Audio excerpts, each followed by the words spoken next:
All right. Hello, everybody. Welcome to a special edition of the Noise Brigade Presents. I am Bobby. He is Tom. And we are going to be giving a little bit of a state of the union, so to speak, of Philly sports. Figured now's a good time to do it, considering the Eagles just had the draft and their schedule got announced. Um, the Flyers went up in flames back in like December, and the Sixers went up in flames this past week, and the Phillies have started to turn up the heat a little bit. So, Tom, how the hell are you? Good man, yeah. No, this is good. How we could dub this as like a Noise Brigade classic almost. Yeah. Philly sports, and just you and me. But no, it's perfect timing. The Sixers wrapped up. The Phillies, as you mentioned, are kind of finally showing some life. Well, yeah, Eagles. Man, talk about a splash they made. And I guess we'll stick our toe into the dumpster fire that is the Flyers. The dumpster flyers. I think that's what we should just call them Dumpster from now on. Flyers. That's a So hashtag. hashtag dumpster flyers. So like if anybody, I mean, not that many people besides you follow me on Twitter, but I had put my, in times of national distress, people fly the flag upside down, or if they're a vessel in distress, they fly the flag upside down. I made my profile picture the Flyers logo upside down for a while because it's just, dude, they're a goddamn trash heap right now. But before we Yeah. go any further, I gotta give the Chargers some props because every year for the past couple of years, the NFL has made this big deal out of the schedule releasing, and teams have been trying to one up each other on how they do their schedule releasing. And it was either last year or the year before somebody did their. I think it was the Lions did their schedule in Animal Crossing. Um, they like actually manipulated everything. I don't know. I'm sure they used probably like Gary's mod or something, and did their whole announcement through Animal Crossing. So that was pretty cool. And there's been some cool ones throughout the years. Like this year, for instance, the Broncos had Russell Wilson acting as an intern, and they kind of made him do stuff. And different teams. The Giant, or no, not the Giants. The Seahawks. The Seahawks actually pranked their entire team, and they went through with a fake schedule, and they had they presented it to the team like, look, this is all right, we got screwed, this is what they're doing to us, we've got a bye week in week 5, we've got to cross the country every week, we've got Monday night games followed by Thursday night games, and all kinds of just craziness. And then they finally gave them the real schedule. But the one that sticks out to me that was absolutely the best, the most well done I think I've ever seen has got to be the Chargers. They did it anime style. They did it. They not only did they do it anime style, but they actually incorporated stuff from other anime into it. Um, it was amazing. I loved it. I even loved the part that wasn't really anime that they put in, which was they have like each week they do like an anime montage, and they say like so against the Chiefs, it's got Andy Reid sitting in a Patrick Mahomes mech, and and I don't know who the hell the coach of the Chargers is, but he's sitting in a Justin Herbert mech, and they're like powering up like they're gonna unleash against each other, and they go to the Browns, and Yes. it's just a rainbow with like a The old peaceful meadow scene, and it says our lawyers have advised us not to show this. yeah, redacted. It was so good. And then for those of you who know for those of you who know anime, they had One Piece for the Raiders, and they showed the Raiders in One Piece anime style, and there was a bunch of different stuff. They for the Titans, they had Attack on Titan, and they had one of the one of the players as that, and they had like these nice little digs on each team too. Like on the Titans one in particular, it said AJ was here. Is it AJ Brown who got? We'll talk about. Yep. And in the second week where they played the Raiders, in the dumpster where they had the One Piece Raiders ship in the bottle, there was a box that said AJ Brown's or not AJ Brown, Antonio Brown's discarded helmets. stuff like that. Like they had all these cool little digs and little throwbacks to different stuff. Whoever did it, outstanding job. I wish the Eagles would have had a cool one like that. Yeah, that was awesome. My favorite part was the Browns one. I couldn't get myself over that one. That was absolutely fantastic. But yeah, and it's cool. Like I'm hoping that this kind of one ups it for next year. That like maybe other teams really take notice. Like you said, over the last couple of years, other teams have been doing different things. But let's I think we can use that as a nice run into let's you don't want to do why not do the Eagles first, and then we can kind of go into some other ones. But so the draft was recently. And this was good to me. It was really interesting. I think, outside of being an Eagles fan, if you looked from the outside in, the Eagles had the most interesting potential here in terms of making a splash, doing whatever they were going to do with draft picks. We really had no idea which direction it was going to go. But to, elephant in the room, get out of the way. Obviously, you've already said him, AJ Brown. Yeah. I mean, holy crap. Yeah. And honestly, I was on a roller coaster during the draft. The first round we get, we obviously we get, why am I blanking on his name? God, why can't I remember his name? Who was the defensive lineman we took? First round, Jordan Davis. Jordan Davis, thank you. So we get Jordan Davis. Outstanding pick. However, my mind being what it is, we trade up, and the guy that I really, really wanted out of the entire draft was sitting there. And I'm looking at him and I'm like, oh, come on, the Eagles just traded up. The Eagles traded up. Kyle Hamilton's coming to. He's going to be coming to the Eagles, right? Tell me we traded up for Kyle Hamilton.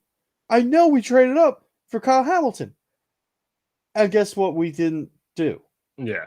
We didn't trade up for Kyle Hamilton. We didn't take him, which he was my key. There were two players that I really wanted, and I wasn't sure where we were going to take them. I wasn't sure if we'd be able to take them, but there were two players that I really, if they ended up on the Eagles, I was going to be super happy. One of them being Tyler Linderbaum, one of them being Kyle Hamilton. Both players end up going to the Ravens. Yeah. Now, what I didn't expect, obviously, was I'm glad we got Jordan Davis, outstanding defensive lineman on the best college defense in years. The next pick, I was confused. I was like, well, all right, well, what are we going to do? I don't know what we're going to do. And then it didn't matter who was there, who was available, because we trade him for AJ Brown. We trade that pick for AJ Brown. And people at first, people were like, well, you could have, why would you do that? Because you could have taken Treylon Burks, the same guy who they got to replace him. And when you look at Treylon Burks' comps, his most compatible person that he compares to is AJ Brown. Yeah. So why did you get the guy that's older that has a massive contract? Well, then you start seeing stories that Treylon Burks was so out of shape at the mini camp, at the rookie camp, that he was gassed, man. He was not doing good. So where's his level of commitment? What's he been doing all off season? So that was like the silver lining there. But obviously, I liked that. I liked that trade because you know what? Every single one of these guys, regardless of how much we like them, and regardless of how well they're looked at throughout the whole draft process, they're still lottery tickets. Yeah. At the end of the day. Exactly. And we'll talk about this. Obviously baseball. We get into the Phillies and some of their guys that have gone through their system. My thing with AJ Brown is I get a lot of Titans football. I've watched a lot of Titans football over the years down here. Just obviously with my proximity to Nashville. Stud receiver. Honestly, to me, I think he was in need of getting out of Tennessee. I think that's part of it. I just don't think his, really his skill set is shown nicely through what he has the last couple of years. I think he can level up with the Eagles. Oh, absolutely. I just hope the pairing with Devonta Smith, and then maybe Jalen kind of progressing one more year. Man, I'm really hoping for an 80 catch, 1,200 yard, double digit touchdown year out of him. Maybe I'm kind of rose colored glasses on that one, but that's kind of what I'm hoping for out of him. I really think he kind of goes and brings it to another level. And he's young. He's just Right. gonna be 25 starting the season for the Eagles. So Right. And that's the thing. Like, people are saying, oh, you got the older player. You know what? We got the guy that's established. We got the guy that we know how fame is going to affect him. We got the guy who we know can perform and who, let's be honest, as the number one target in a passing offense, thrived. And not only did he thrive, they were a run first offense, much like what we have here, with a quarterback that's mediocre at best, and who honestly I think Jalen Hurts is going to surpass this year. And I'm calling it right now. 2, not just 1, 2 1,000-yard receivers for the Eagles this year. I don't think you're far off. It's going to be Brown and Smith. Obviously, we're assuming health here, and then nothing goes awry. JJ Arcega-Whiteside and Jalen Reagor. Oh, well, now you're right. Reagor might surpass 2,000 yards. I mean, he's probably going to get 3,000 if we're honest. Yeah. Whiteside, that dude, that's 25 touchdowns. Easily. Yeah, no, I'm hoping for even less. No, not just from them, but less to play on the field. Yeah, whatever. Yeah, they can carry the water bottle. Exactly. But no, man, this I was super excited about this one. And then kind of running down the rest of the draft for the Eagles. To get Brown, they had to dish out their first round 18th overall pick and a third round, which was 101st overall, to the Titans to acquire AJ Brown, and then subsequently signed him to a pretty hefty contract extension. Rest of the draft, though, we went and got this was an interesting one too. Cam Jurgens, the center from Nebraska, who I assume will serve as the understudy to Jason Kelce for this season. Yes, and Jason Kelce actually handpicked him. Yes, yeah. So that's an interesting one. Then you got Nakobe Dean from Georgia, linebacker. Hands down, my favorite pick that we made. Look, Jordan Davis is going to be outstanding. I love him. I love the pick. Knowing what I know, how everything else played out. Love the pick. Nakobe Dean is a steal. An absolute steal. The best player on the best defense in college football.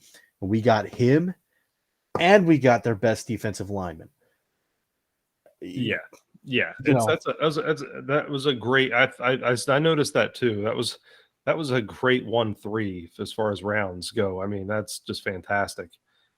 Just to get people that are familiar with each other for one. Because that's, to me, that's huge. So they could play off of each other. I'm hoping that there's big things ahead. Then you kind of drop into the 6th round, and a couple of interesting ones here. Another linebacker, Kyron Johnson from Kansas. And the weird one to me, I don't know about this one, Grant how do you say his name? Calcaterra? Yeah. Calcaterra. Yeah. He was weird because he was out of football, wasn't he? Yes. Yeah. So he had concussion issues, and he was out of football. He came back. He played the full season, had no issues. And I look at it as, we didn't have a whole lot at the tight end position. We've got Tyree Jackson, who got hurt, who blew out his knee at the end of the last season. And he was a project anyway, converting from quarterback to tight end. But he looks like he'll be good, but we got to get him healthy. He wasn't healthy at all last year. Aside from him, obviously we have Dallas Goedert. He's our number one tight end. There's no question there. You've got, I can't remember. I don't know why I'm blanking on people's names today, But we really only had one other player who was a tight end, um, who's still signed to the roster, and he was a rookie last year. Right. And then we've got JJ Arthega-Whiteside, who we mentioned earlier, is actually trying to transition to tight end. So I don't know. I don't mind taking a flyer, especially since he's going to be more of just a receiving type tight end. Right. You know, just an extra weapon throw in the field in 12 personnel, not a bad idea. And where I'm really happy with them is in their undrafted free agents. There was quite a few undrafted free agents we took that were like surprising that they made it to undrafted free agents. And then when I looked at like two in particular, right? And so one of them is obviously going to be the quarterback Carson Strong. So Carson Strong, if he would have been able to stay healthy, would have been drafted. There's Right. no doubt in my mind he gets drafted. Somebody, because he's got an outstanding arm, but he doesn't really fit the mold of the quarterbacks that Philly typically like does well with, where most of the time we have mobile quarterbacks that can move around in the pocket and do stuff. Aside from Nick Foles, he's more in the Nick Foles mold, where he's got a giant accurate arm. Just a But really bad knee issue. I mean, right, and he's not mobile. no. He is a statue. Um, think more like Drew Bledsoe. Yeah, he's a straight up pocket passer. I don't know that he. Yeah, I mean, honestly, even with the Eagles, outside of some miracle, I mean, yeah, he might secure the number 3 spot, but I don't know So that's so even. here's my thoughts on it, and I'm seeing this a little bit around. And my thing is this: look, we've got Reed Sinnett as our third stringer. We've got obviously Gardner Minshew as our second string. We've got Jalen Hurts. We don't know really what we're going to get from Jalen Hurts this year. We can speculate, and I have a feeling he's going to progress, especially with AJ Brown, who he's friends with in the offense. I have a feeling he's going to be moving upwards. After this season, we're not going to have Gardner Minshew No, no. unless something catastrophic happens to Jalen Hurts. But even then, we've got 2 first-round picks next year. Mm-hmm. Gardner Minshew is not going to be here. So if the quarterback situation is not settled after this season, which I feel like it will be, if it's not, those 2 picks are going to be used to somehow finagle to get a quarterback. Okay. Right. But Carson Strong gives us a good kind of like a good little change up. So if for whatever reason things go to hell in a handbasket at quarterback this year, and Jalen Hurts is hurt, Gardner Minshew is traded or hurt, Carson Strong could step in and play. Gives the offense a different kind of look because you're not doing an RPO with him. You can't. He's not a running threat. But could provide a different look, could provide a different option, and you definitely have the receivers to work with him. Yeah, I mean that would make sense. I think my fear with him is obviously one, the knee issue, and two, I don't know, the speed of the league is just so different now. And I grant it, you still have your backs that don't necessarily have the legs, like a Hurts or like a Mahomes or some of those guys. But even some of your less mobile quarterbacks tend to still have some mobility. Um, uh, and I'm hoping that there's something there for Strong, because my fear is that if that time comes where he has to break, it might not be good if he has a really, Right. that knee Well, is, and that's the thing. so. Obviously, if we get down to Carson Strong starting games and it's at the point where the game is still, being played, where it's not a game where he's coming in and mop up duty or something like that, or whatever the case may be. If it's a game that matters and we're playing him, then things have gone off the rails in a big bad way. So I don't think it's really going to matter this year, but it's just an option if, if things down the line don't work out. Something nice to have in the back pocket. It's better than having like the days of a Nate Sudfeld. Right. Clayton Thorson. Right. Like, so let me get to the other guy, and then we'll jump on the schedule. But the other really intriguing undrafted free agent we got was Mario Goodrich. He's a cornerback from Clemson, played opposite Andrew Booth, who was one of the first corners taken in the, or I believe one of the first corners taken in the draft. Let me see where Booth went, but Booth was like a highly touted prospect, and Goodrich played on the opposite side of him and was really, really good himself. So Booth went in the second round to Minnesota, Booth went in the second round to Minnesota, but Mario Goodrich is somebody that we should not sleep on. He had in his senior year 48 tackles, 9 pass breakups, 2 interceptions. He was first team All ACC, and he was named the MVP of the 2021 Cheez-It Bowl. And he recorded a pick 6 and forced a key fumble on 4th down with 33 seconds left to help Clemson beat Iowa State in the Cheez-It Bowl. I'm sorry, that just sounds really funny. I can't believe I said Cheez-It Bowl twice without laughing. So I should get some kind of fucking award for that. But I'm really excited about him because honestly, that cornerback 2 position across from Darius Slay worries me. We've got a ton of young corner talent on the team, but I just don't want to see somebody pushed into action too soon that's not ready. I feel like he could do it. Yeah, I think it's a good depth piece. I think it'll function well. Like I said, I don't think he's certainly he's not a walk-on number 1 by any stretch. But I think you're right. He's talented, and I think he plays a nice, either side by side or a good depth piece, because I just don't know that, again, undrafted free agent kind of moniker, I guess, is kind of like eh. But I tell you what, though, the Eagles did a really good job this year of kind of picking those guys out, and I just really hope this works out. Well, and think about it this way too. You know who else was an undrafted free agent? Austin Eckler. Oh, that's right. Yeah. There's been some real big undrafted free agent finds in the past few years, and the Eagles have done good with what they've had so far, and I feel like they've done really well this year as well, and I think it's going to help them in the long run. But let's one more person they added this.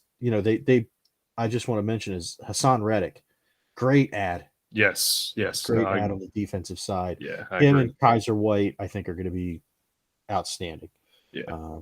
But let's dig into the schedule a bit here. We might do this more in a long form one, because it's way too early. We're talking May here. I think when we did this last time, it was right as the season was kicking off. I think we were a week or 10 days prior to opening day. Yeah, something like that. Let's just run through. I had to laugh looking at preseason real quick. Jets, Browns, and Dolphins.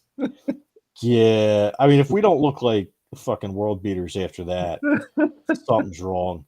Although, you know what? Then again, I have a feeling that Coach Sirianni is not going to be showing him. I don't think him or Gannon are going to show or could really tip their hand. I think it'll be obviously very base. Vanilla offense and defense, and I don't really think we're going to see too much. No. Honestly, I don't think we're going to see much of the starters. To be real honest, it's preseason football. It's a joke.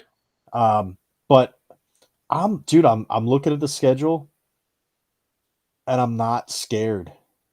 It's interesting. The one other thing I was going to laugh at though, because let's preseason, Jets, Browns, and Dolphins, and let's open the season with the Lions. Yeah, so we've got 4 preseason games. Everybody else has 3. Then we play a real team in week 2 in the Vikings, and then week 3 we're playing. No, I'm not going to say that because Washington's defense is going to be good. We know this. Washington's defense is going to be good. Yeah. But honestly, looking at this schedule, September, I see us running off quite a few wins.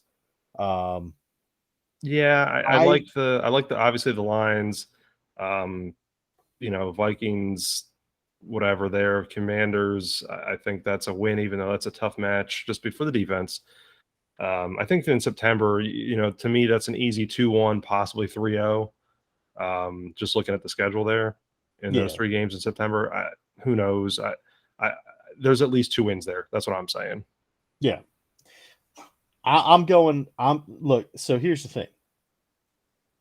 I am going on record right now, and I'm saying before there's any injuries or anything like that, because that's obviously the great equalizer is injuries and stuff.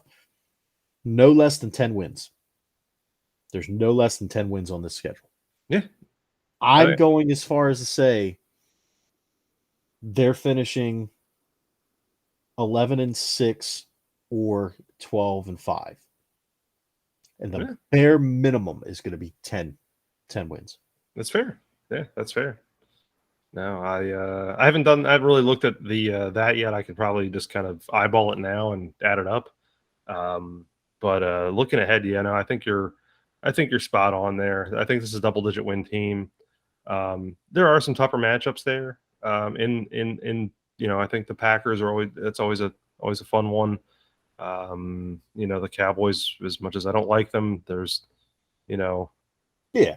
No, some and that's the difficulty, thing. but they are both ways. But I mean, looking at any other team, like some of these other matchups, though, I mean, and the Cardinals, I think is another tough one.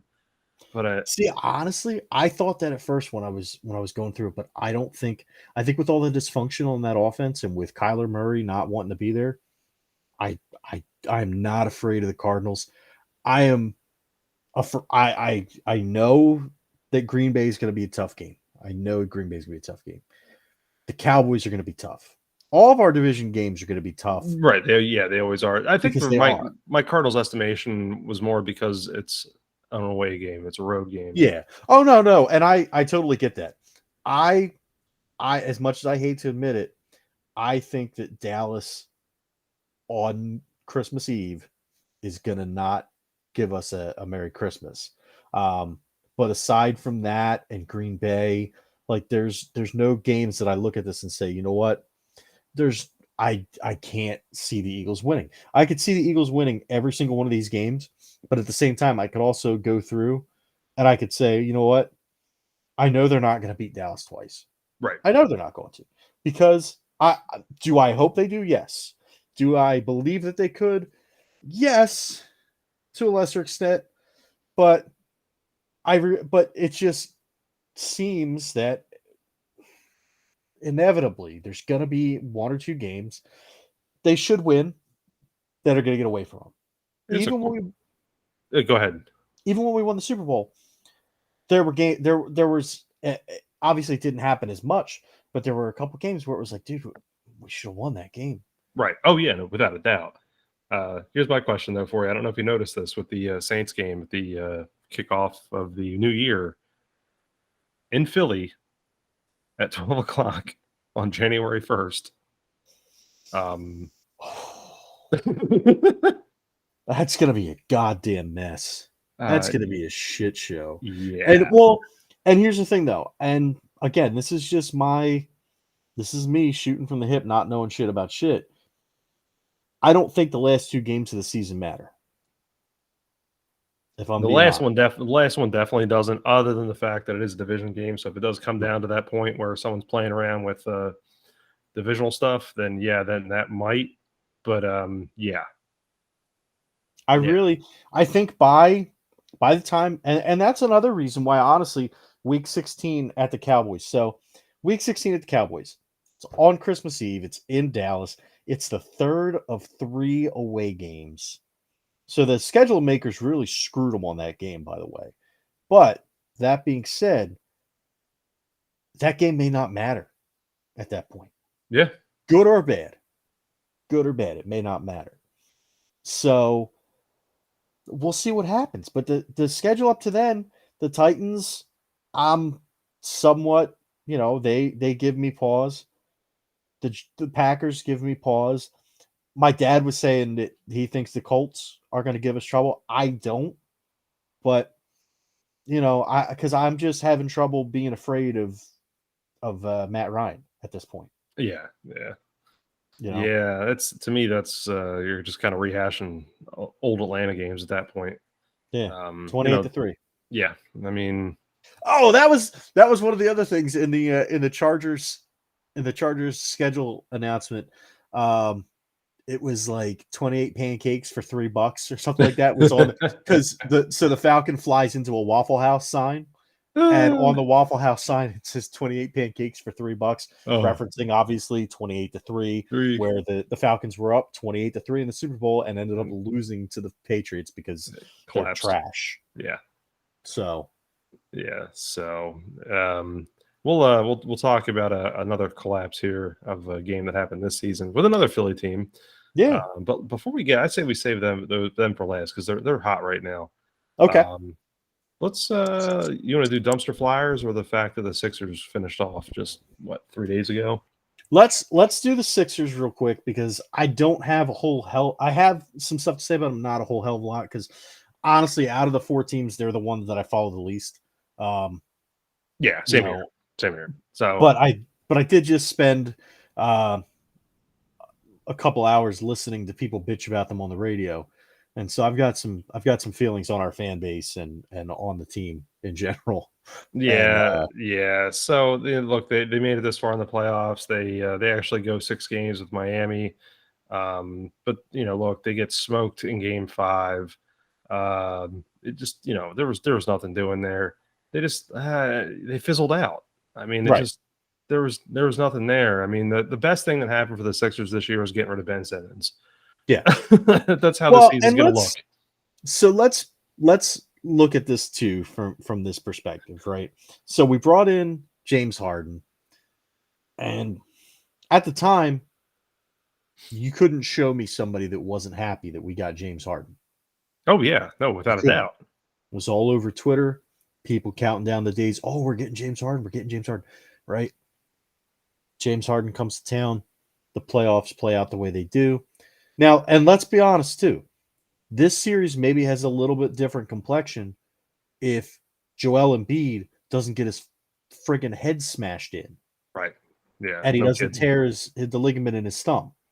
So Joel Embiid at the end of the Toronto series gets elbowed in the face and falls, and he tears his thumb ligament and makes it so his thumb is just kind of flopping around, and he gets a concussion and a broken orbital bone. All right. So yes, it makes for the cool story that he comes back and he's wearing his dashing Cody Rhodes mask and and all that. And he played well in the first game, but they don't, and then his first game back and his second game back, he played okay. And then they lose the next 2. And all I'm hearing on talk radio is, oh, Joel Embiid is soft. James Harden isn't a good player, isn't a good leader, and shouldn't be on this team. And so, and they should never have traded for him. What did they think they were going to get out of James Harden when we traded for him? They knew going into it that he was not a good player and he wasn't going to fit. Well, I'm going to refer you to your tweets a couple weeks ago when we got him. And everybody that was calling WIP and saying, oh, James Harden is trash. I knew we should never trade for him. Motherfucker, go look at your Twitter feed. Exactly. And look at the fact that at the end of the day, the whole deal was to get rid of Ben Simmons. That was it. Had nothing to do with who we got back. I was shocked, and I mean absolutely shocked, that they were able to pull anything off with him. Well, Daryl Morey did say that he wasn't going to trade him unless he got pieces that move the needle towards winning a championship. Right. And so a lot of people took umbrage or are taking umbrage now with that statement in regards to the needle moving piece being James Harden. But you weren't when it happened. You were happy. The whole fan base. And don't get me wrong, I'm not a diehard Sixers fan whatsoever. But even that point, I've made it pretty much on record here before that I didn't know that they were going to get anything out of that. Right. Because look, and I think it's shown up at the Nets now too. Look at that garbage that Simmons is pulling there. I mean, it's kind of sad, honestly. Yeah. It really is. There's, I don't want to speculate on anything, but my goodness, just I don't know. But no, you know what? To me, look, they missed the conference finals by a couple games, basically. That's what it boils down to. They lost in game 6, to the Heat. Heat goes on to play the Celtics conference finals.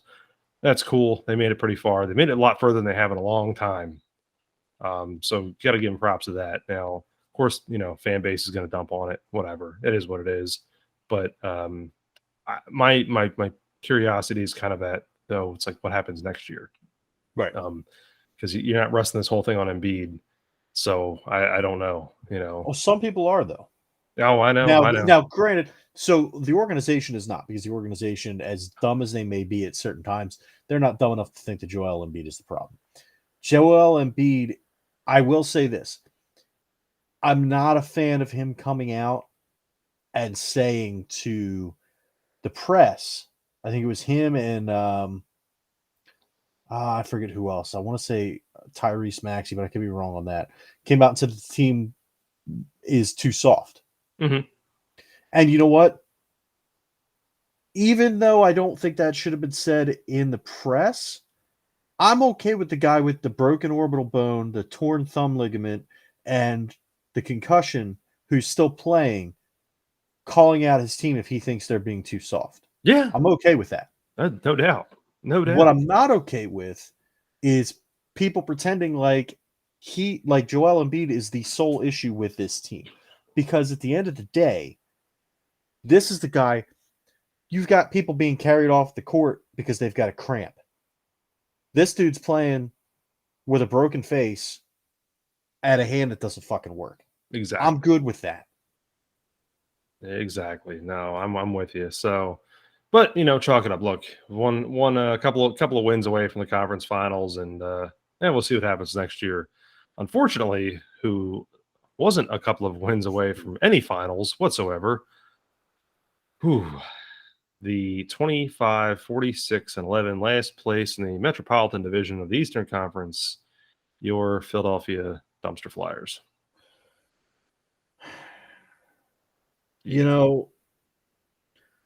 And this one hurts because this is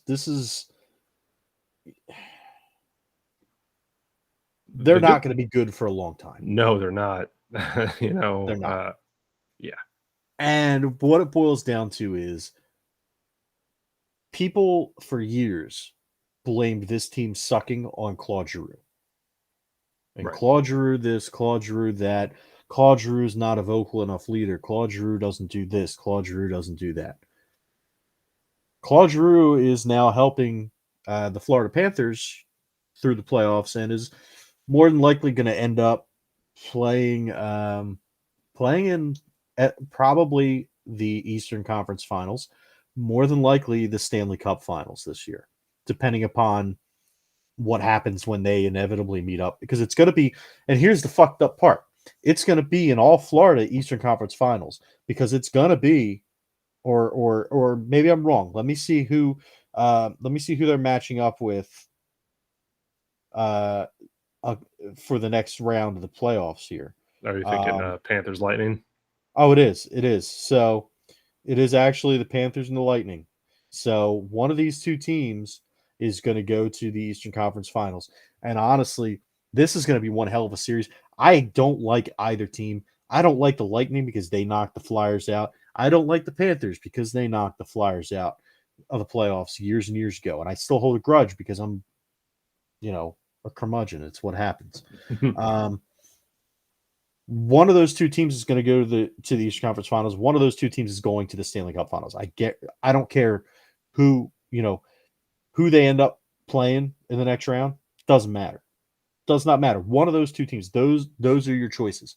So Claude Giroux is very likely going to end up at least in the Eastern Conference Finals and then the Stanley Cup Finals.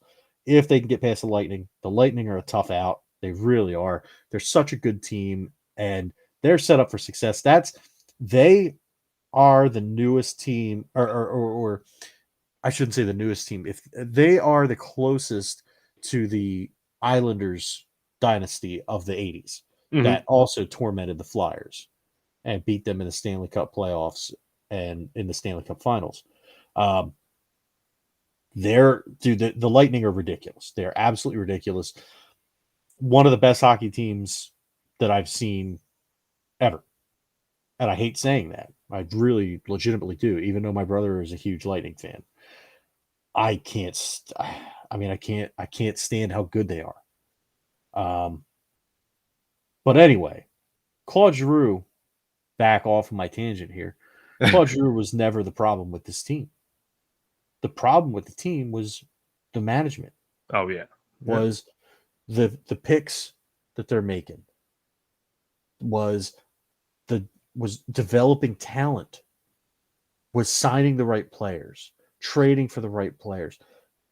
They could never do it. They could never find a goalie. They finally, for the first time since Ron Hextall was a rookie, have a home. Oh no, since Sergei Bobrovsky was a rookie. I'm sorry, since Sergei Bobrovsky, who by the way is also on that Florida Panthers team, and when we traded him away so we could sign fucking astronaut Ilya Bryzgalov, he went to Columbus and only won some Vezinas. Are those good?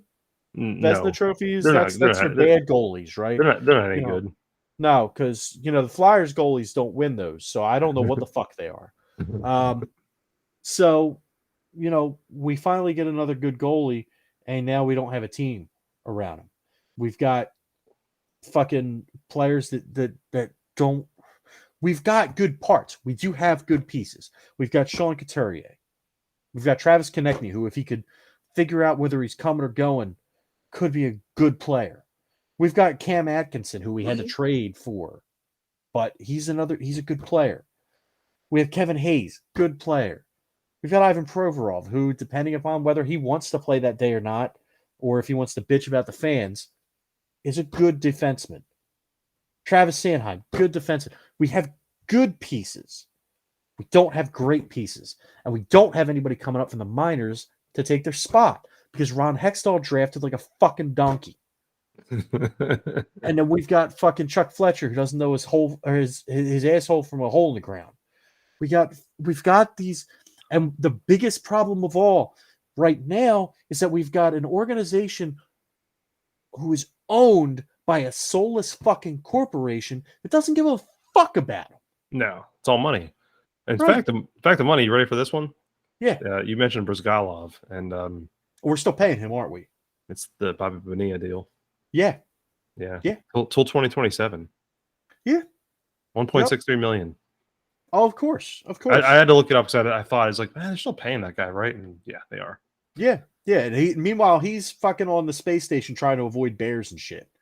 So, dude, that organization gives me a fucking headache because it used to be so proud. And you know what? I don't want to hear any of this bullshit about, Kate Smith or whatever.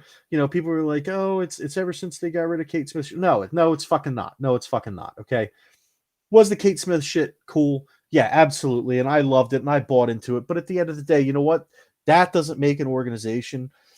That is cool lore and that's cool history. And I don't like getting rid of the history and the tradition. I love history and tradition.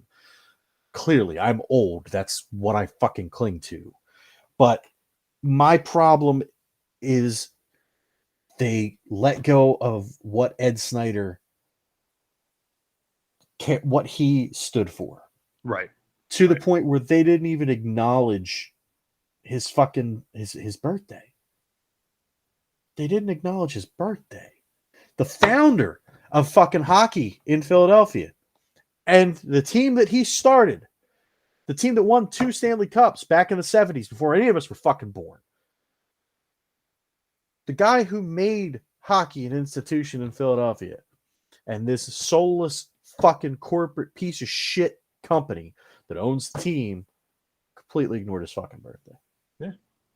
And that's where it fucking stems from. They don't give a shit. They don't give a shit. No, it's all money. So let's exactly. All right, let's roll into something more positive. I think we finally have ourselves worked up enough here. At least you are anyway. Worked up enough here, but we got the Phillies here. And look, I'm going to go back. Let's kind of wind back the clock here. About 10 or so days ago. And I watched this on TV. And I pulled it up. So I've got the Phillies package there on TV. I was like, Phillies are up 7-1. They've got this in the bag. And then a hit happened. Another hit happened. Then some runs started coming across the plate. And they kept coming across the plate until it was 8-7. And they lost. At that point, I was like much everyone else, what went wrong? Because there should be no reason why any of that happened, especially with the way this team is built this year. Nothing. They sunk money into the offense, yes. They also sunk a little bit in the bullpen. My fear with this was always going to be back in starting pitching. But my goodness, that just was an utter collapse. And I was lost. And I think maybe you commented on it or others have too. Like at that point, Gerardo needs to go. Yeah. Well, let me, before we go any further, let me point out that I want to give us a little bit of credit because we called bullshit on their bullpen signings. Yeah, it was how they handled the bullpen this offseason. We called bullshit on that on an episode months ago. It was a little bit because we talked about getting, and I'm a fan of Familia and Brad Hand, but we knew that wasn't going to be Brad Hand. I thought was the better signing, but we knew that wasn't going to be the solution. Of course, that we talked about this prior to them dumping all the money into the Schwarber and Castellanos. So, we didn't have kind of that in our bag. I was hopefully, kind of thinking that they were just going to dump some more money in the pitching. But no, you're right. I mean, they dumped less money in offense. And then, we did. We talked about that. There was not a whole lot there. I mean, comparatively, it was a handful of dollars compared to what was thrown at, the big gun, so to speak. But they were just underperforming massively, just not doing anything. And then that game against the Mets, it was just, utter collapse. And I was kind of lost and just gave up. And then they had a couple of weird rainouts and stuff. And there was doubleheader against the Mets. And that's, weirdly enough, kind of where things turned around. So since that collapse, and again, this is for wins and losses, this isn't the best, but they've gone 6-3 since that game. And here's the thing. I want to talk about those 3 losses. 2 of those 3 losses are by 1 run. The other loss was the second game of that doubleheader.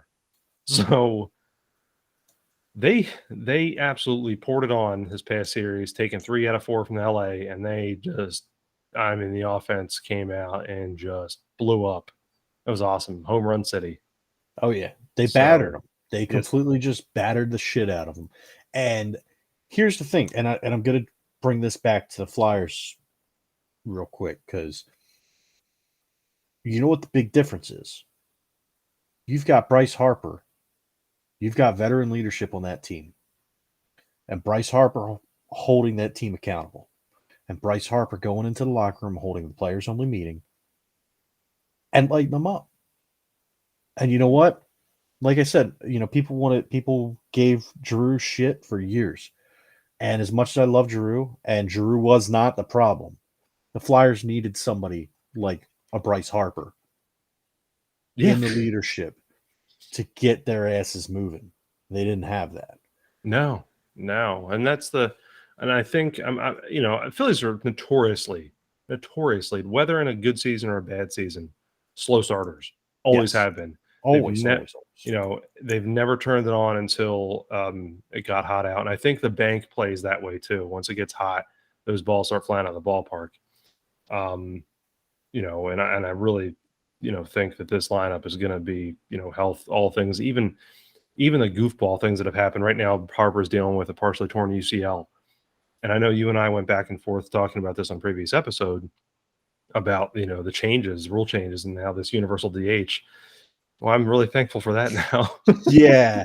Yeah, I'm gonna go ahead and, retroactively change my opinion on that too. It's a good thing because Bryce Harper, good lord, he is just absolutely destroying the baseball. He is mashing right now, and he's killing it. He's killing it. And without him in the lineup, I don't know that we're having the same conversation. Because No. does his fire and his leadership carry the same weight if he's injured and sit in the bench and not in the field? You know, I would like to think yes, because he's still Bryce fucking Harper, but at the same time, you don't know. Yeah, and look, I'll be honest with you here. This Dodgers series, who Dodgers, by the way, are the first in the NL West. Phillies take 3 out of 4 from them. The only game they lose today is by 1 run. Harper didn't play at all. Right. Alec Boehm DH'd, which and I think this way I kind of wanted to talk about these guys too. Some of these farm guys for us that came up and are finally doing something. He's showing something. He's showing some life. He's hit over 300. He's finally really, I think, starting to blossom into a good ball player for us. I don't know that he's going to be the long-term solution over at third, but I do like him, and he's showing some life. Bryson Stott, up and down already. Start of the year with the Phillies and the bigs, and then sent down, brought back up. Offensively, I mean, he's hitting 135. I don't know. The one guy I'm kind of, I guess, halfway surprised about after, had the early injury thing, Herrera's coming back. He was signed really cheaply. I was a little, you and I talked about that. I think that was and we talked about that. I think it was a matter of a need signing. There wasn't really anyone else out there, and they got him cheap because, of everything else with him. And, at least he's showing up and playing center field. I mean, Yeah, just they had to re-sign friggin' Roman Quinn because of injuries. That's where they're at. right. And that's kind of where I'm at too. Like with it, I just said this to my dad today. I said, I wonder how Mickey Moniak's coming along and when is he going to be back? Because he had earned, in Yes, my he did. estimation, he had earned the starting center fielder position Yep. until he got hit in the hand by a pitch and broke his hand. And, so what I'm hoping is that he comes back, makes Herrera expendable. They're able to flip him for some bullpen help. Well, I'm thinking that and here's just my opinion. I don't know that Herrera will ever have that kind of value. That's just my opinion. But I think he makes for a strong fourth defensive outfielder because you can flip him anywhere. He can play any outfield position. Because to me, he's got the skill set to do it. I just don't know that his value is ever going to be, nor is any other team going to be willing to take, even with his past history be kind of washed away. Is that going to be worth getting anyone very good?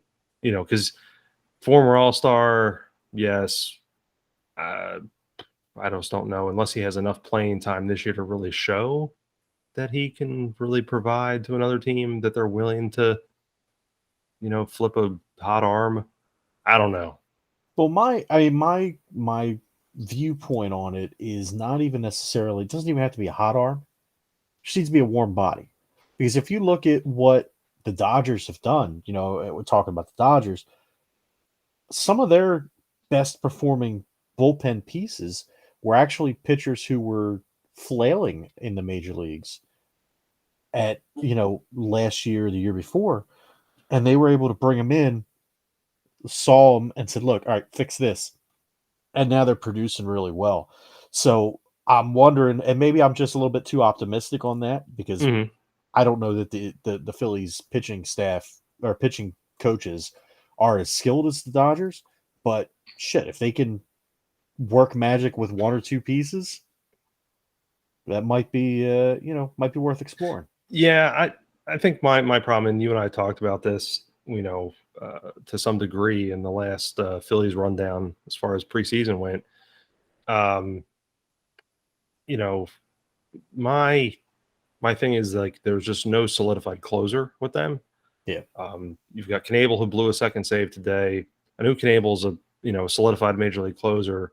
My thing is, even when we signed him, he was not. Well, here's the thing: he was not going to be. He should not be our closer. He should be a bullpen arm. Should not be a closer. But neither should Brad Hand or Familia, for that matter. I just don't know who. We don't have the Kenley Jansen. We don't have, to take a name back from years past. We don't have the Mariano Rivera.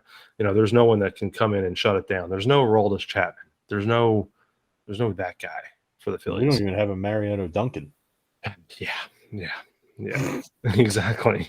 I'd put him in the closer role before I'd put half the guys in our bullpen. Yeah, I mean it's crazy.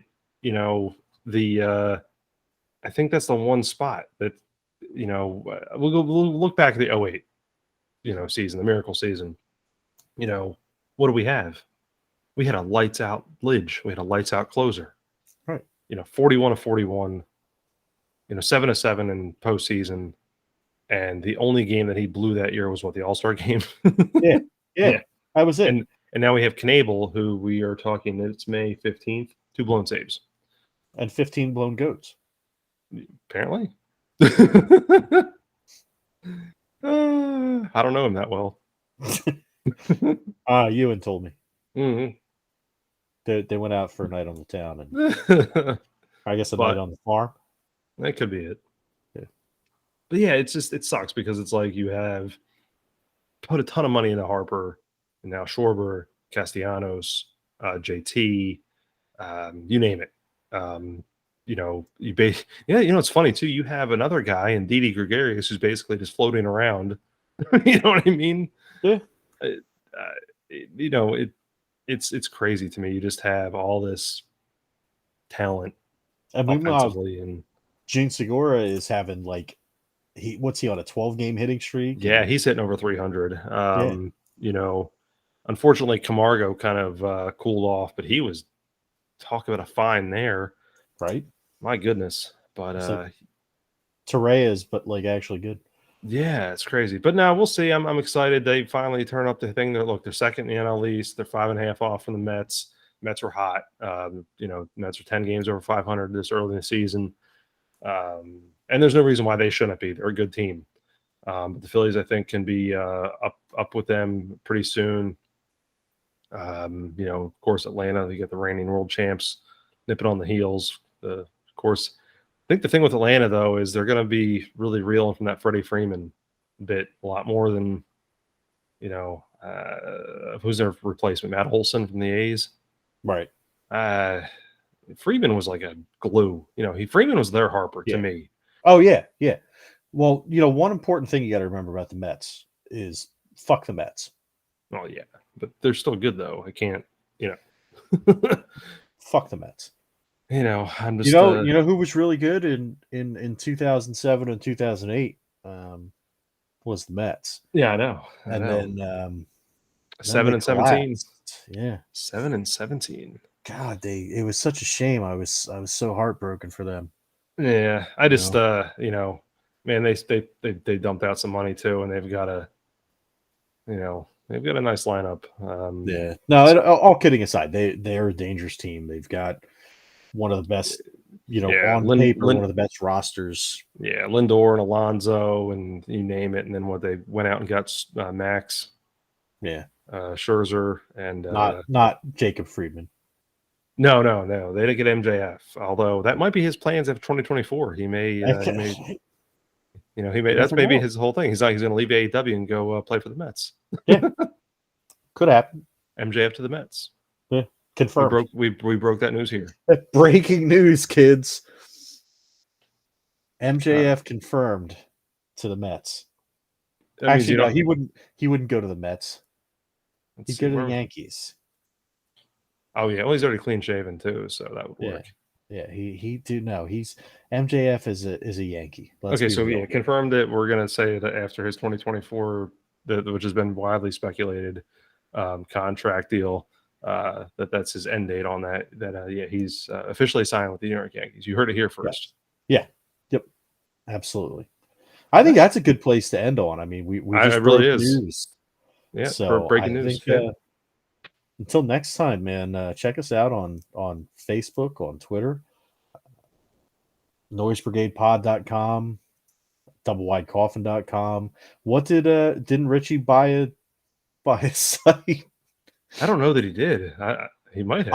I don't know, dude. That link he sent us linked the I'm going to it right now just to double check so I can give you guys the latest website that we have.